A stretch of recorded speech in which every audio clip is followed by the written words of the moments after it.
First, I want to thank Pascal and the other organizers for inviting me and to share my thoughts on the eco-crisis in media.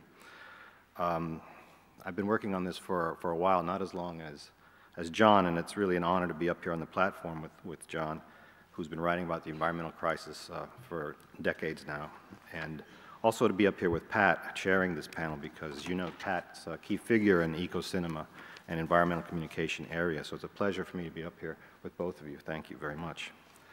A few days ago, I came across an interesting statistic.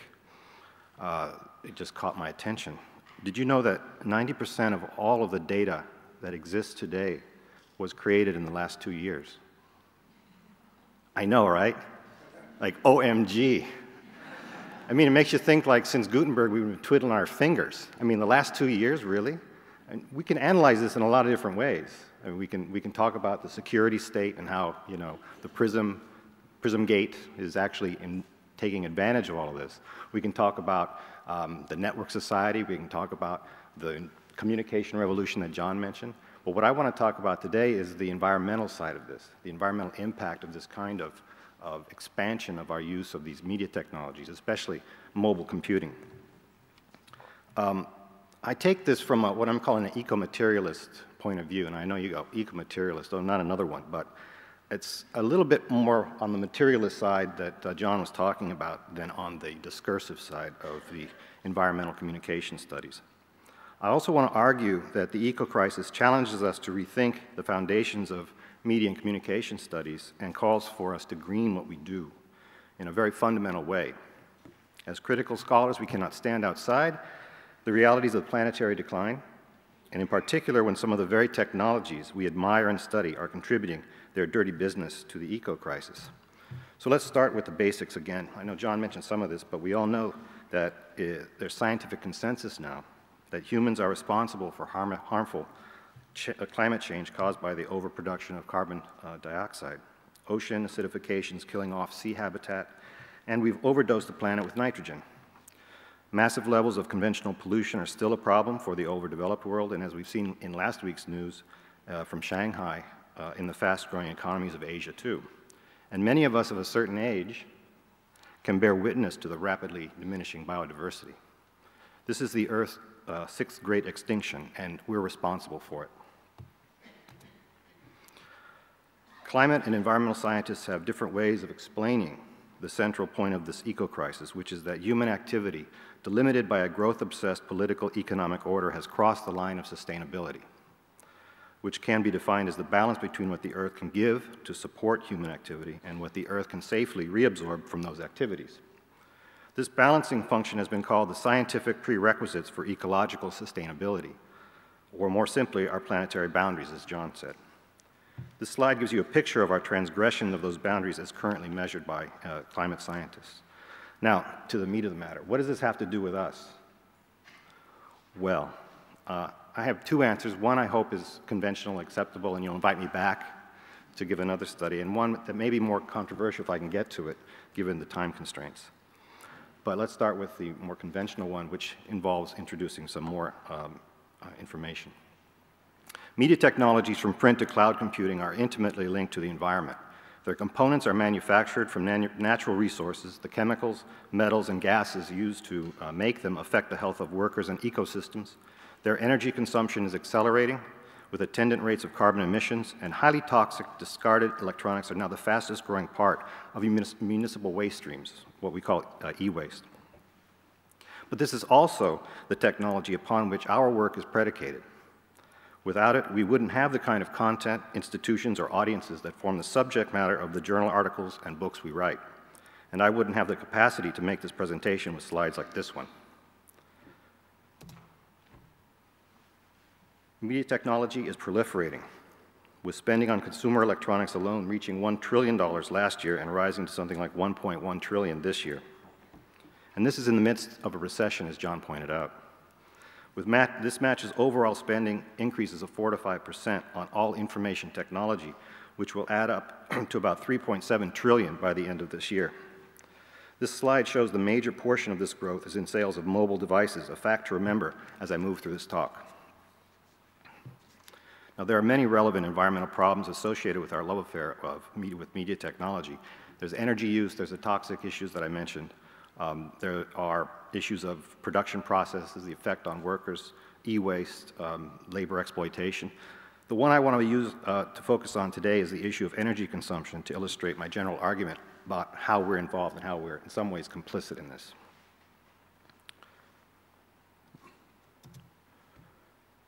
With over 10 billion devices, and I know it's an obvious point, all of these devices have to be plugged in, right? You forget that sometimes.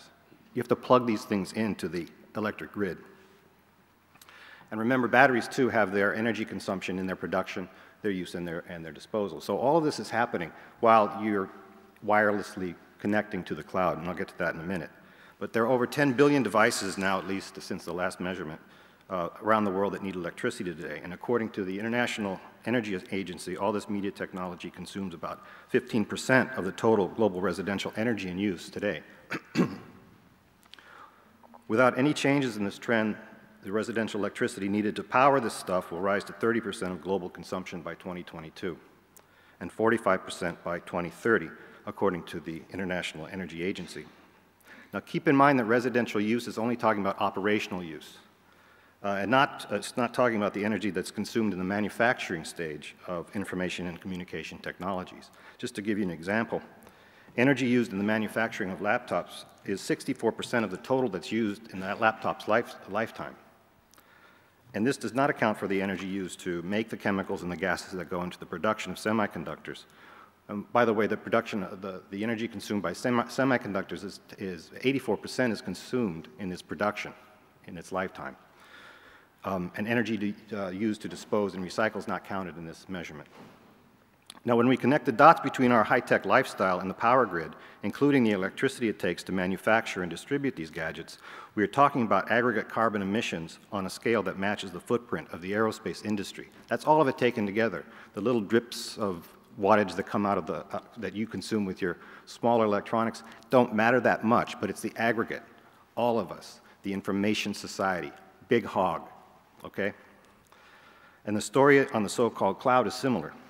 Data centers' energy demand doubled in the first 5 years of the new century and continues to rise at a steady pace with business practices that range from serious efforts now to reduce the reliance on coal-fired energy to widespread examples of waste and thoughtless energy management. But if Google gets its way,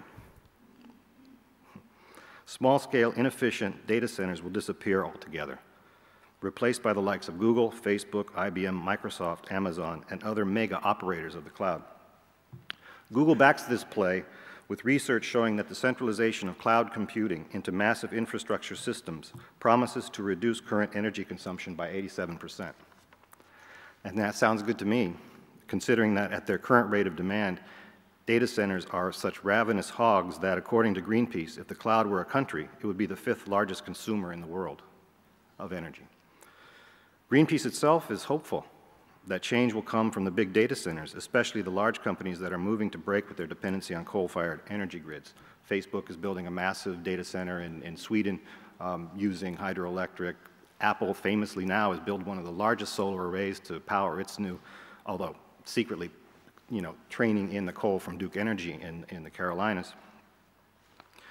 But leaving aside the question of corporate trustworthiness, because that's something we can talk about later, I want to turn to the critical assessments that focus on energy consumption throughout the life cycle of cloud computing. And this is a different subject. Data centers and entire cloud computing are two different things. And this is where we find a bit more complexity. One such life cycle study tells us that we're actually looking in the wrong place if we want to find the biggest communications culprit for unsustainable energy consumption. They pin this on the wireless access providers that link us to cloud computing centers. And this has to do primarily with the inability of some of these wireless access providers to upgrade their systems. They don't want to go retrofit. It costs too much for them to innovate. They have all kinds of excuses, even while they raise our rates on phone and cable access. They have so many excuses not to go build out a greener system, whereas the big cloud computing infrastructure companies are a little bit more, let's say, stealthy. They can move and change more quickly, although this is questionable as well. A Bell Labs University of Melbourne study estimates that 90% of the total energy consumed by the wireless cloud is attributable to access providers, and this is not counting the energy used by the devices themselves. There's a lot of questioning here. I mean, we have a lot of research to do to get the accurate information, but you can see the trend here. Unless the Freudians among you find it irresistible to see the growing need for data centers as a symptom of some deeper malaise inside the University of Melbourne and Bell Labs, let me clarify that blue chunk there in this chart is really meant to point to the relatively meager 9% share of total energy consumption attributable to data centers. Behind these projections of rising demand is the tremendous growth in sales of electronic equipment that I referred to earlier. This growth is now mostly made up of sales of mobile devices like tablets, notebooks, smartphones, and a quarter of which all of this is attributable to US consumption.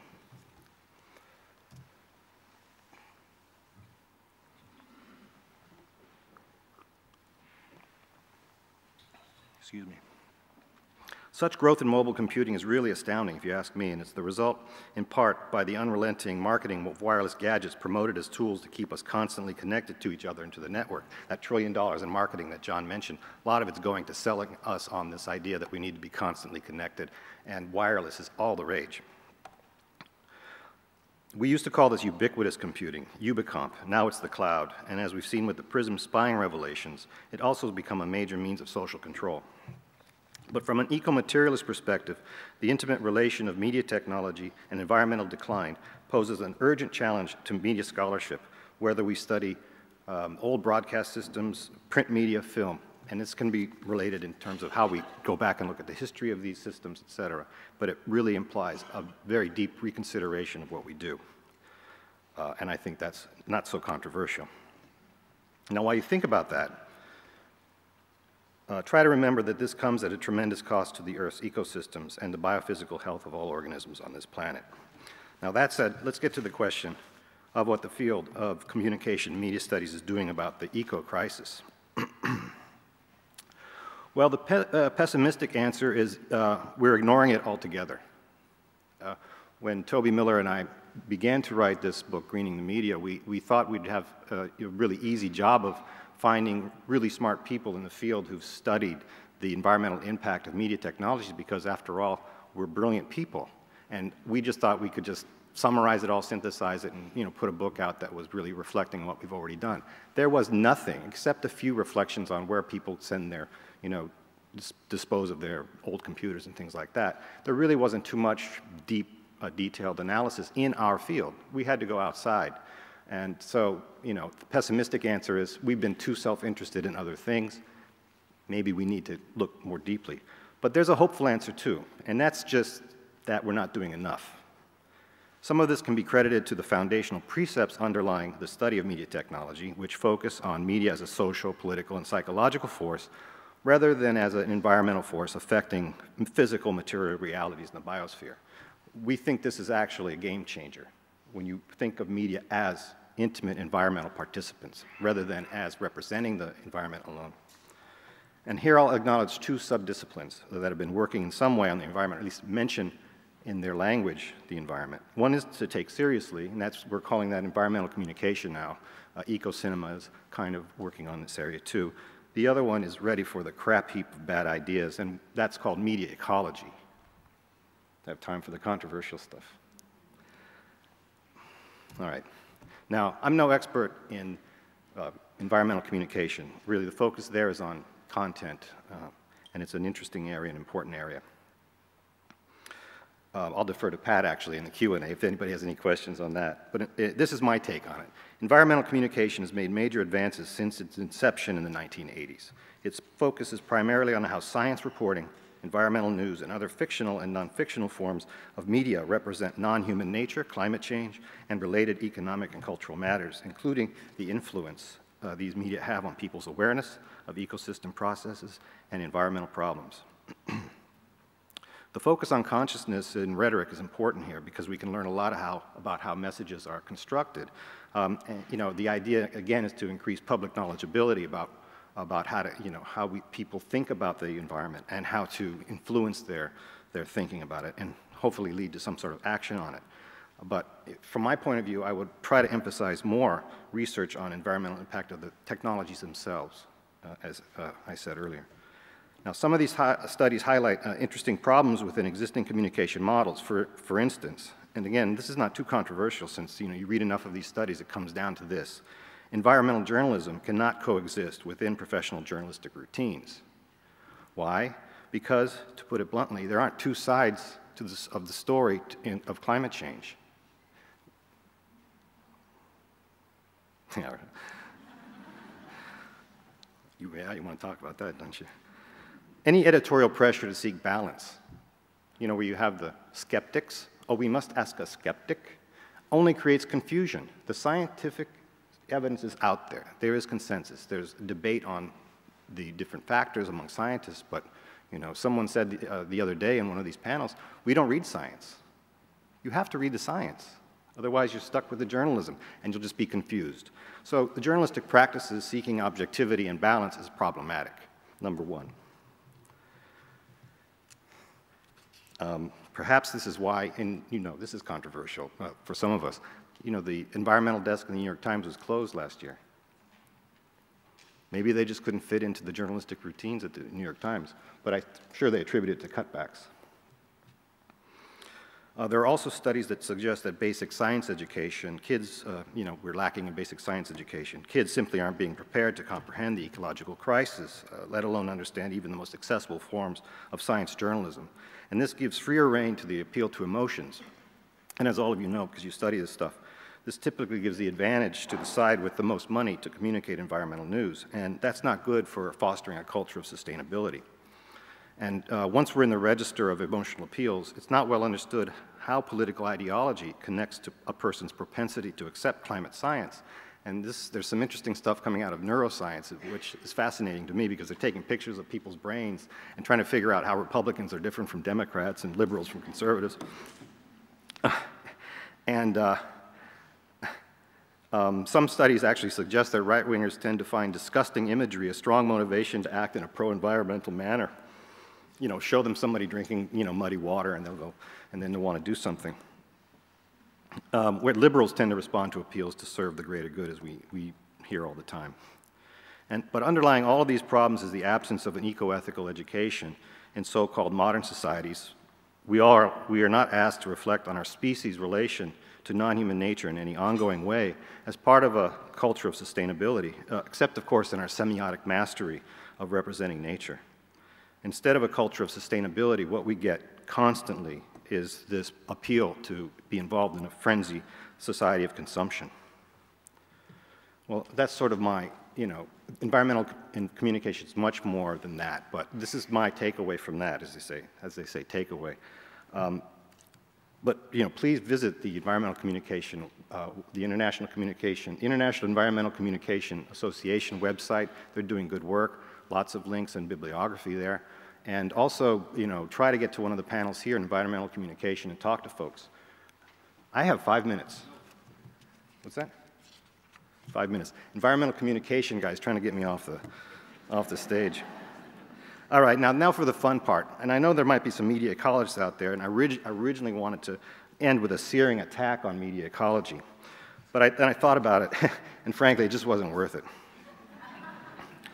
To cut to the chase, media ecology has done absolutely nothing. This should be this should be news to anybody. But media ecology has done absolutely nothing to further our understanding of the environment. In fact, it's done more harm than good with the metaphor of media environments. And this is I'm going to end with this argument here. Even in the most seemingly brilliant uses of the media ecology or ecosystem metaphor, marketing people are talking about information ecosystems. Everybody's talking about the new information ecosystem or communication ecosystem. Stop it. This metaphor is based on a false premise that ecological processes are analogous to social processes. There are just way too many substantive studies that prove this wrong. Media technology emerges or is suppressed within a nexus of science and technological developments, labor, capital, policy, and prevailing political and economic conditions. Media technologies are integral participants in the environment, but they don't emerge and live like real ecosystems. It's just not helpful that the metaphor persists in current attempts to define digital humanities. We hear it all the time. It shows up in the Pew Research Center's new Media Ecology project, which publishes research on emerging information ecosystems. To delink, even rhetorically, our high-tech systems from their real ecosystem context reinforces a kind of ecological amnesia, the harmful forgetting of technology's relation to the environment. As we've seen, the proliferation of high-tech stuff is accompanied by ever greater energy consumption with attendant growth of carbon dioxide emissions, while the rapid acceleration and turnover of old and outdated devices fueled by planned obsolescence has caused a surge of e-waste, and as I said, now the fastest growing part of the rubbish we throw away. Maybe ecological amnesia is a precondition of a high-tech society. Arthur C. Clarke famously said that any sufficiently advanced technology is indistinguishable from magic to capture the insistent techno-fantasy where the dirty reality of a polluting industrial class-divided system abruptly and magically ceases to exist. In its place, we are told that economic growth and market dynamism radiate from an environmentally benign, networked, intellectual core of creative informational industries. Yeah, right. It's time we face the challenges of the eco-crisis as critical communications and media researchers. We also need to get our professional house in greener order, and among the many possible futures for this organization, we have to imagine ways to enact greener routines and organizational models that will allow us to assemble our divisions, share our research, and maintain our internationalist activist ethos. Thank you.